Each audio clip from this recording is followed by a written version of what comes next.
Dear students, welcome to revision and test session 2021. Dear students, आज हम discuss करेंगे chemistry part 2 का test number 1. Test number 1 में दो चैप्टर इंक्लूड हैं, चैप्टर 1 प्लस 2, और इसमें हमने दो तरह के पेपर डिस्कस करने हैं, पेपर ए भी और पेपर बी डिस्कस करना है. तो सबसे पहले पेपर ए का ऑब्जेक्टिव पार्ट डिस्कस करते हैं. MCQ नंबर 1 है, द मेटल विच है same hardness as that of iron. जितना मेटल का साइज छोटा होता है उसका मेटेलिक बॉन्ड उतना ही स्ट्रॉन्ग होता है, पैकिंग क्लोज होती है और उसकी हार्डनेस ज्यादा होती है. तो इन एलिमेंट में सबसे स्मॉल साइज बेरिलियम का है, तो इसकी हार्डनेस क्लोज टू आयरन होती है. Nelson cell is use to prepare. Nelson cell use करते हैं कास्टिक सोडा की प्रेपरेशन के लिए, जबकि डाउन्स सेल यूज करते हैं सोडियम की प्रेपरेशन के लिए. दोनों में raw material sodium chloride use होता है, डाउन सेल में मोल्टन जबकि नेल्सन सेल में aqueous solution. Formula of sodium ब्रिलेट इज, ये सोडियम ब्रिलेट का जो फार्मूला है वो Na2BeO2 है. Which of the following will not form oxide on heating? कौन है जो हीट करने से ऑक्साइड नहीं बनाएगा? अल्कली मेटल्स में से हीट करने से सिर्फ लिथियम ऑक्साइड बनाती है, बाकी जितने भी अल्कली मेटल के नाइट्रेट हैं वो हीट करने से नाइट्राइट बनाते हैं. तो इसका मतलब है इसका आंसर सोडियम नाइट्रेट बनेगा. सेकंड ग्रुप के नाइट्रेट हीट करने से ऑक्साइड बनाते हैं और लिथियम भी हीट करने से ऑक्साइड बनाता है, जबकि बाकी पहले ग्रुप के नाइट्रेट हीट करने से नाइट्राइट बनाते हैं. विच has maximum hydration energy. Hydration energy ज्यादा होती है अगर चार्ज ज्यादा हो. तो सिंपली हम यहीं से आंसर फाइंड कर सकते हैं कि किसकी ज्यादा होगी, जिस पर चार्ज ज्यादा होगा. जो फर्स्ट 3 है सब पर +1 है, मैग्नीशियम +2 है, तो इसकी हाइड्रेशन एनर्जी ज्यादा होगी. Which of the following has highest melting point? चौथे ग्रुप के मेल्टिंग पॉइंट सबसे ज्यादा होते हैं, यानी इनमें सिलिकॉन का मेल्टिंग पॉइंट क्योंकि ये चौथे ग्रुप से है सबसे ज्यादा होगा.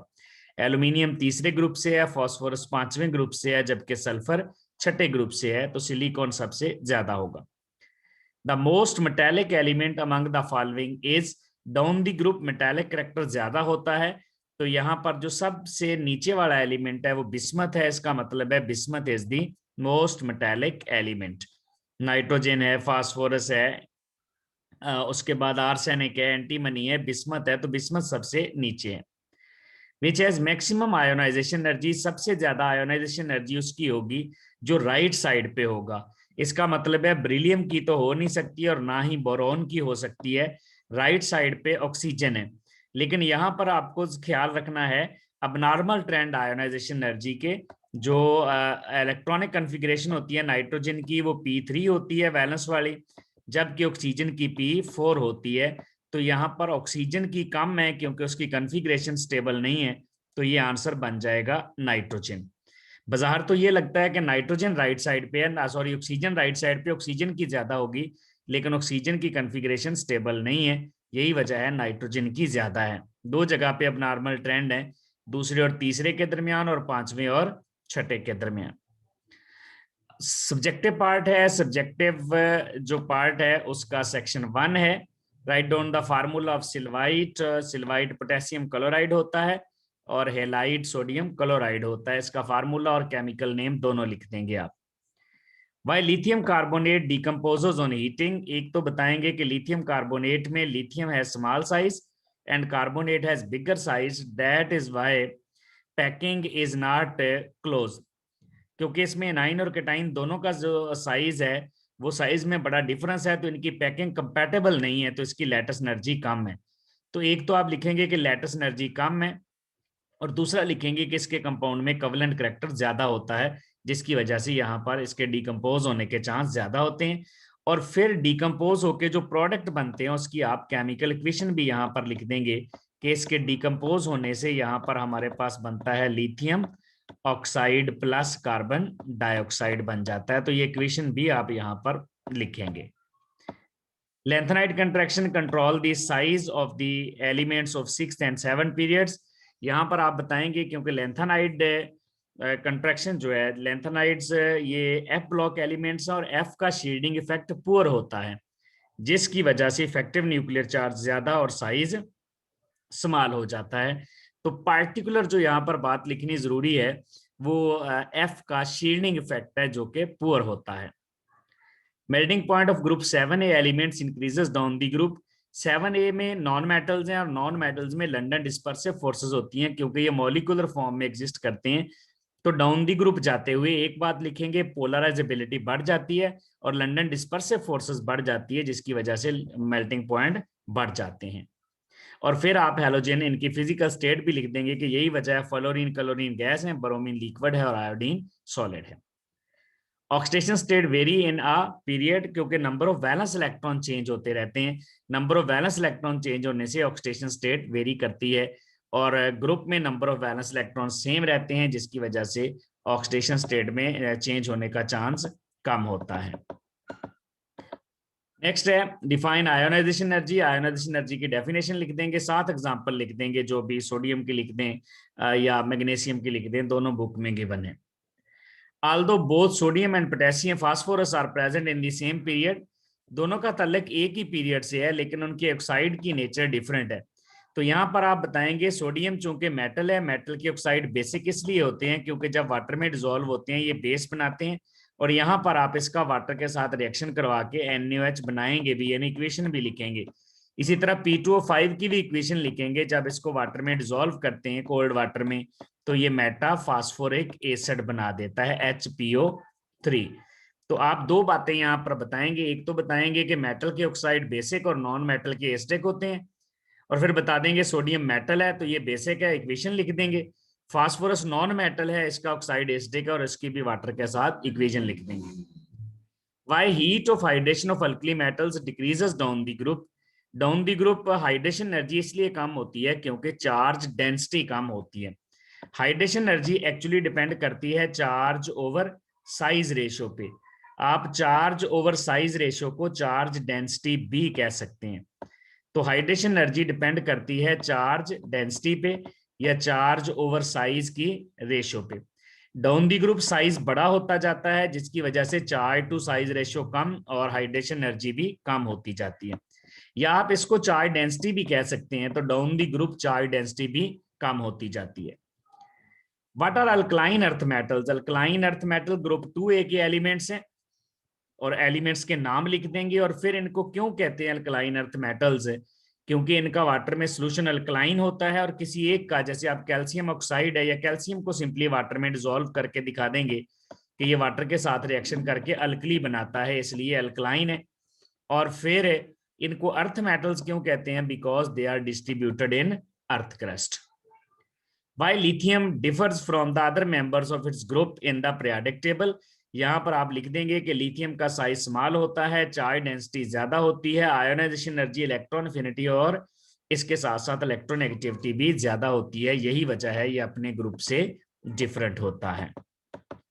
लॉन्ग क्वेश्चन सब्जेक्टिव जो है उसका section 2, write down 4 points to show the peculiar behaviour of beryllium. आप पॉइंट इसके हेडिंग बना के लिख देंगे कि सबसे पहले तो इसकी हार्डनेस के बारे में, इसका मेल्टिंग पॉइंट, बॉइलिंग पॉइंट की हेडिंग बना लेंगे। इसके अलावा इसका जो ऑक्साइड होता है वो एम्फोटेरिक होता है, एसिड और बेस दोनों से रिएक्शन कर जाता है, और फिर ये पुअर रिड्यूसिंग एजेंट होता है, अपने ऊपर प्रोटेक्टिव लेयर ऑफ ऑक्साइड बना लेता है। इस तरह आप हेडिंग्स बना के लिख देंगे।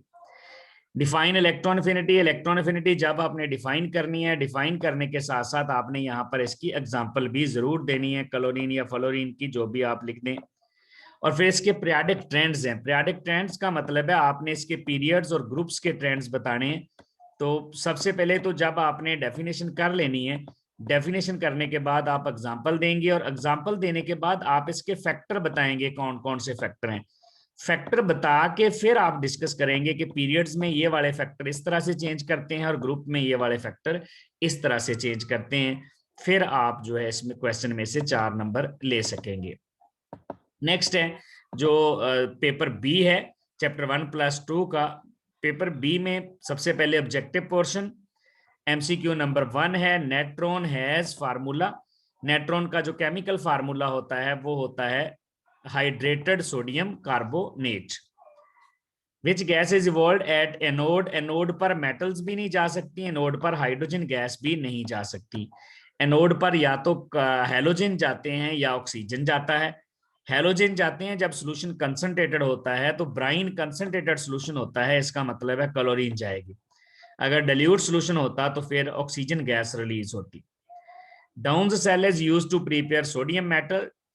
जो नेल्सन सेल है, डायाफ्राम सेल है, उससे कास्टिक सोडा बनता है, डाउन्स सेल से सोडियम मेटल बनती है। Element that resembles caesium, element caesium resemble, caesium का तल्लक ग्रुप 1A से है, तो सीजियम जो है किससे रिजेंबल करेगा? जो ग्रुप 1A के मेंबर्स हैं, इसमें कोई भी ग्रुप 1A का मेंबर नहीं है, तो इसका मतलब है इसकी रिजेंबलेंस इनमें से किसी से नहीं है। रिजेंबल सीजियम ग्रुप 1A से है, तो 1A वाला ही यहाँ पर रिजेंबल करेगा इसके साथ। नेक्स्ट है, ये एक रिएक्शन दिया हुआ है, टिन ऑक्साइड प्लस कार्बन है और tin carbon dioxide. In this reaction carbon acts as, carbon का बताना है, तो कार्बन इस रिएक्शन में रिड्यूसिंग एजेंट है। क्यों? क्योंकि देखें ये टिन की रिडक्शन कर रहा है, टिन यहाँ +4 में होता है, +4 से यहाँ पर आ जाता है 0 में, तो इसका मतलब है टिन की हो गई है रिडक्शन, जबकि कार्बन 0 से +4 में आ गया, इसकी अपनी हो गई है ऑक्सीडेशन। तो कार्बन एक रिड्यूसिंग एजेंट है, दूसरों को रिड्यूस करके खुद ऑक्सीडाइज हुआ है। Which has maximum heat of hydration, heat of hydration उसकी ज्यादा होती है जिसका चार्ज ज्यादा हो और साइज स्मॉल हो। इसका मतलब ये आंसर नहीं हो सकता, क्योंकि इन तीनों पर चार्ज ज्यादा है। अब तीनों पर चार्ज सेम है, +2 है, तो फिर देखें साइज किसका स्मॉल है? जिसका साइज स्मॉल होगा उसकी हाइड्रेशन एनर्जी ज्यादा होगी। Mark the correct statement, metallic character increases down the group, बिल्कुल ठीक है, डाउन द ग्रुप साइज बड़ा होने से मेटालिक करैक्टर बढ़ जाएगा। Maximum electron affinity values for nitrogen are, nitrogen के वैलेंस शेल में 5 इलेक्ट्रॉन होते हैं, इसका मतलब है इसको 3 इलेक्ट्रॉन और चाहिए होते हैं, तो इसकी मैक्सिमम इलेक्ट्रॉन एफिनिटी की वैल्यू 3 हो सकती है, क्योंकि ऑक्टेट कंप्लीट करना होता है, टोटल अपने वैलेंस शेल में 8 इलेक्ट्रॉन पूरे करने होते हैं। नेक्स्ट है सब्जेक्टिव सेक्शन का part 1, right down the formula of Natron and halide. Natron और हेलाइट का फार्मूला लिखना है। नेट्रॉन का फार्मूला होता है Na2CO3 डॉट वाटर मॉलिक्यूल, ये आ जाएगा Na2CO3 वाटर मॉलिक्यूल आ जाएगा एक साथ, यानी ये हाइड्रेटेड सोडियम कार्बोनेट होता है। और साथ हेलाइट आ जाएगा, हेलाइट जो है हेलाइट H2O, और हेलाइट होता है NaCl, ये इसका आंसर बनेगा। यानी आप केमिकल नेम भी लिख देंगे और फार्मूले भी लिख देंगे। Why beryllium is harder than lithium, क्योंकि ब्रिलियम का साइज स्मॉल है, इसके वैलेंस शेल में 2 इलेक्ट्रॉन हैं, और इसका मतलब है इसका जो ब्रिलियम है इसका साइज स्मॉल होने की वजह से इसमें पैकिंग क्लोज है और इसका मेटालिक बॉन्ड ज्यादा स्ट्रॉन्ग होगा। मेटालिक बॉन्ड ज्यादा स्ट्रॉन्ग क्यों बनेगा? क्योंकि इसके वैलेंस शेल में अनपेयर्ड इलेक्ट्रॉन यानी वैलेंस शेल में फ्री इलेक्ट्रॉन ज्यादा है। What is the effect of heat on hydroxides of group 1A? यहाँ पर आपने इक्वेशन लिखनी है, इसमें सिर्फ लिथियम जो है वो डिकम्पोज करता है। लिथियम हाइड्रोक्साइड को जब हीट करते हैं तो ये बनाता है लिथियम ऑक्साइड, लिथियम ऑक्साइड के साथ साथ ये बना देता है वाटर। बाकी जो है वो डिकम्पोज नहीं करते हैं। ये डिकम्पोज क्यों करता है? क्योंकि इसमें कोवेलेंट करैक्टर ज्यादा होता है और लिथियम की चार्ज डेंसिटी ज्यादा होती है। What is the effect of heat on magnesium nitrate and lithium nitrate?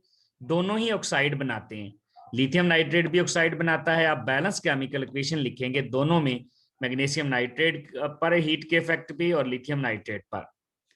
Similarities of hydrogen with group 7A elements, at least आप 4 सिमिलैरिटीज लिख देंगे कि दोनों को वैलेंस शेल कंप्लीट करने के लिए 1 इलेक्ट्रॉन चाहिए, नेगेटिव आयन भी बना देते हैं, मॉलिक्यूलर फॉर्म में भी पाए जाते हैं, नॉन मेटल्स भी हैं। तो इस तरह आप इनके पॉइंट बना के लिख देंगे 4।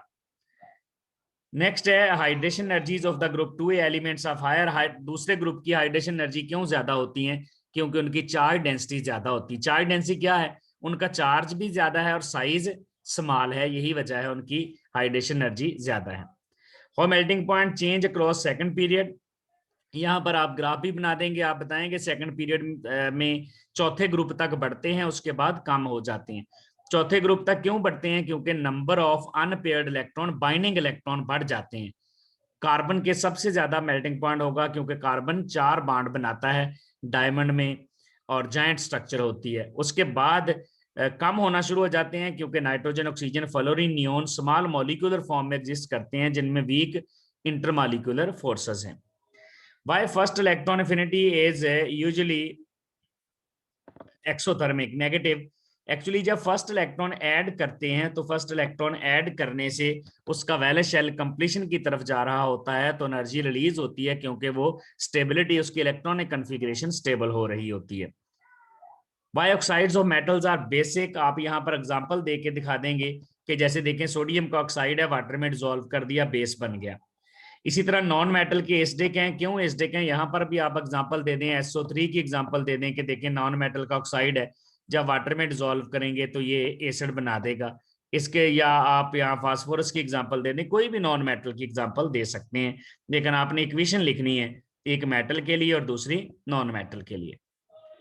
Y graphite is conductor while diamond is non conductor. आप बताएंगे ग्रेफाइट में हर कार्बन 3 बॉन्ड बना रहा होता है, डायमंड में हर कार्बन 4 बॉन्ड बना रहा होता है। ग्रेफाइट में हाइब्रिडाइजेशन कार्बन की sp2, डायमंड में sp3 है। ग्रेफाइट का जो चौथा इलेक्ट्रॉन है हर कार्बन का वो फ्री है और वो parallel to the layer freely move कर सकता है, जबकि perpendicular to the layer freely move नहीं कर सकता। सब्जेक्टिव है section 2, write down the 4 points in which lithium differs from its family.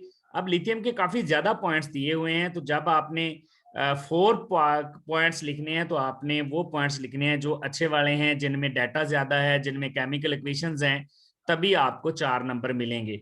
जैसे आप लिथियम जो है उसका हाइड्रोक्साइड की स्टेबिलिटी डिस्कस कर लें, इसके साथ साथ बताएं कि लिथियम जो है इसका कार्बोनेट और नाइट्रेट वगैरह डिकम्पोज कर जाते हैं। आप लिथियम के कंपाउंड्स की सॉल्युबिलिटी डिस्कस कर सकते हैं, लिथियम हाइड्राइड, जिनमें केमिकल इक्वेशन इन्वॉल्व होती है पार्टिकुलरली, वो लिखने की कोशिश करें और हेडिंग्स बना के लिखें चारों पॉइंट्स। हेडिंग बना के, लॉन्ग क्वेश्चन है तो आपने हेडिंग्स बनानी है और हर हेडिंग में आपने कोशिश करनी है वो वाला पार्ट लेना है जिसमें केमिकल इक्वेशन भी आए। Discuss periodic trends of ionisation energy. Ionisation energy के पीरियाडिक ट्रेंड अगर डिस्कस करने हैं तो सबसे पहले आप फैक्टर डिस्कस करेंगे, कौन कौन से फैक्टर्स हैं। फैक्टर्स के बाद आप बताएंगे कि पीरियड और ग्रुप्स में ये फैक्टर कैसे वेरी करते हैं और आयोनाइजेशन एनर्जी कैसे वेरी करती है। जब आप पीरियड्स में आयोनाइजेशन एनर्जी बताएंगे कैसे वेरी करती है, तो याद रखिएगा वहां पर ग्राफ बना के आपने दिखाना है कि जहां पर अब नॉर्मल ट्रेंड्स हैं कि ये बढ़ती चली जाती है, लेकिन बोरोन और ब्रिलियम और बोरोन में बोरोन की कम हो जाती है, फिर बढ़ती चली जाती है और फिर जाकर फास्फोरस और ऑक्सीजन में, सॉरी इस पीरियड में नाइट्रोजन और ऑक्सीजन है, दूसरे में नाइट्रोजन और ऑक्सीजन में यहाँ पर जाकर फिर अब नॉर्मेलिटी है। तो आप अब नॉर्मल ट्रेंड पर भी स्पेशल अपना फोकस रखेंगे, ग्राफ बनाएंगे, फिर जाके आपको 4 नंबर मिलेंगे। ये था डियर स्टूडेंट्स हमारा केमिस्ट्री का पहला पेपर और उसकी discussion. Thank you very much.